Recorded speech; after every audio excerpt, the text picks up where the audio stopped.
Thank you, Madam Chair, and thank you as well, Ranking Member Cantwell, for the hearing today. And thanks to the witnesses for your time. When I was in the House of Representatives, introduced H.R. 6, the Domestic Prosperity and Global Freedom Act that we passed with overwhelming bipartisan support. One of the things that made that bill so successful was many of the statements made today by the witnesses, including conversations that we had with people like Dr. Orban from Hungary and others who recognized the national security implications of a strong and vigorous opportunity for the United States to share in our energy security with our partners around the globe. And so today, talking about Senate Bill 33, a very short, straightforward piece of legislation granting approval for LNG export applications already pending or languishing, depending on how you look at the Department of Energy. And it's not too often that we share in these kinds of opportunities where you have a bipartisan bill that will create jobs, create energy security, add to our national security all at the same time, something that I wish we could do more of. And I do believe this has the opportunity to create a number of American jobs across this country, including in Colorado, my home state, one of the nation's leading producers of both oil and natural gas and renewable energy as well. Mr. Smith, a question for you to start with. Dr. Paula Gant with the Department of Energy testified last Congress, the 113th Congress, that the Department of Energy is keenly interested and invested in the energy security of our allies and trading partners. Do you think American LNG exports add to the energy security of our allies? Well, thank you for the question, Senator. So we look at a variety of factors, including international aspects. So I would say that currently the fact that we are importing less LNG than we had expected is already impacting global markets, and that's benefiting our allies and trading partners. The fact that U.S. producers are potentially out negotiating contracts in advance of any terminal being built has an impact on global markets. So we think that all of those things are positive, and those are things that we explicitly care about and note in our applications. Okay, so reading between the lines, it is clear that you believe, the Department of Energy believes, that exporting LNG does increase adds to the energy security of our allies. We believe it has an impact, yes. Dr. Cory, Mr. Coriani, you believe in the same position, correct? Absolutely, and that actually goes back also to Senator Barrasso's question as far as the future is concerned. So we have this past benefit of diverting LNG supplies that were supposed to come to the United States, and also looking into the future.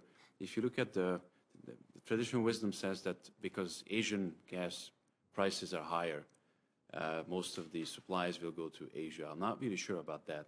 If you look at Chenier's contracts, a bulk of those actually are with European companies, European natural gas suppliers. They will provide gas to Spain, they will provide gas to the UK. Asian gas prices since last February came down by 47%. So the gap between European and Asian prices are not that big. And if there is another cutoff from Russia through Ukraine, then that very quickly could send up European natural gas prices. So to sum up, yes. Mr. Smith, again, in response to your question to Senator Barrasso, you had mentioned that, or I believe maybe it was the chairman, you had said that the 45-day time frame in S33 was workable. Is that correct? That's our view. We could comply with the law. Do you have the same view about Representative Johnson's bill in the House that moved through the House yesterday? I think it's a 30-day time frame. I haven't compared the details, but overall, I can say that the 45-day limit in this bill is something that we could comply with. Okay, Mr. Durbin, Dr. Daniel Yergin testified in front of Congress that the United States is demand constrained, not supply constrained. This was testimony last Congress again when it comes to natural gas. In Colorado on the western slope, the Piceance Basin has been suffering due in part to the overabundance of natural gas supplies. Would you agree with Dr. Yergin that the U.S. is demand constrained and not supply constrained? Absolutely. And if anything, it's a matter of infrastructure that we need to be focusing on that. If we are demand constrained, as you said that we are, does that lend itself to having too much supply and therefore drive down investment in new production? Absolutely.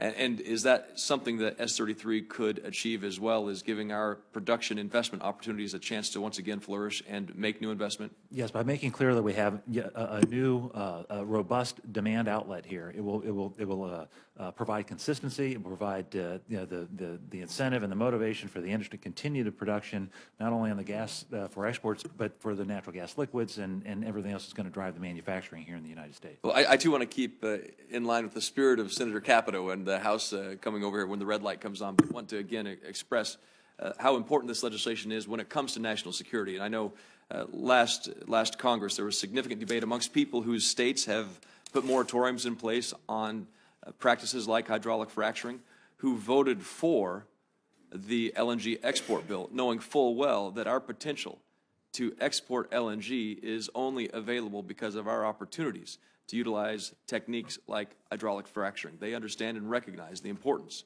of an abundant supply of energy that we can share with our allies and what it means for national security. And I hope that that continues to be a part of this very important debate.